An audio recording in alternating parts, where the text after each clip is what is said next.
سلام دوستا، به چینل یوتیوب افغان گرلز آرت خوش آمدین. امروز کشیدن گوشت با پنسل رو برای شما آموزش میدم.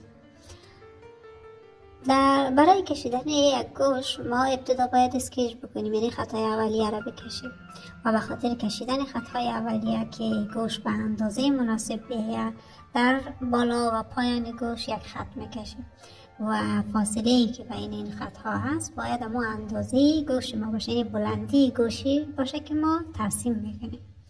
بعد شروع میکنیم به پرداز زدن. همیشه پرداز را از قسمت های تاریک شروع میکنیم، یعنی ما از سیاه‌ترین قسمت ها یا از تاریک ترین قسمت ها پرداز را شروع میکنیم و به ترتیب کم میکنیم پرداز. نظر به تصویری که پیش روی ما داریم یا تصویر گوشت باید به ترتیب پرداز را کم کرده بریم و جاهای سفیدی ها و تاریکی هایی که در گوشت هست را به صورت واضح با پنسل پرداز بزنیم تا اون بلندی ها فهمیده شود.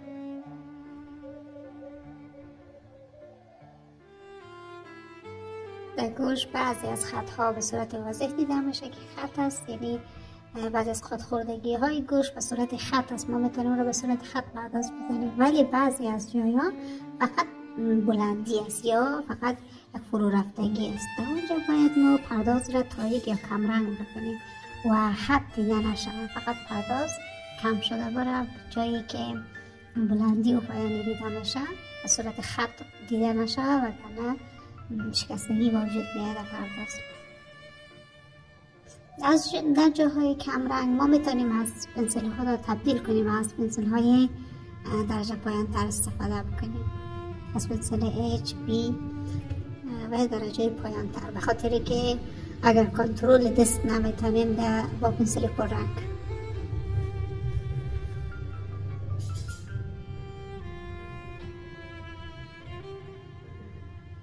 قسمت های گوشت همیشه به صورت کم رنگ تر میریم، برای همین ما پنسل خود را تغییر میدیم و پرداز میدهیم باز اون جاهایی که نسبتا پررنگ هستن اول کار میکنیم و جای کم رنگ به صورت کم به طرف کم رنگ پنسل خود را میبریم و کم رنگ کار میکنیم.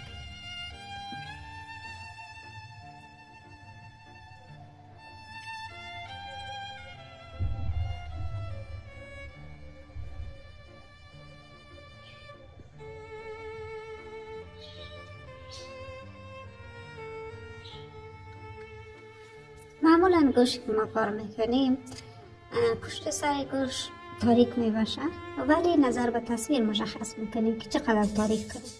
فعلا چون ما گوشت تنهایی کار کردیم و تصویری نداره یا با چهره وصل نیست، پس میتونیم تاریک کنیم تا گوشت همون برجستگی یا بلندیش دیده شود به صورت واضح، ولی در تصویرها ما نظر به تصویر کار میکنیم. تشکر از توجهتان.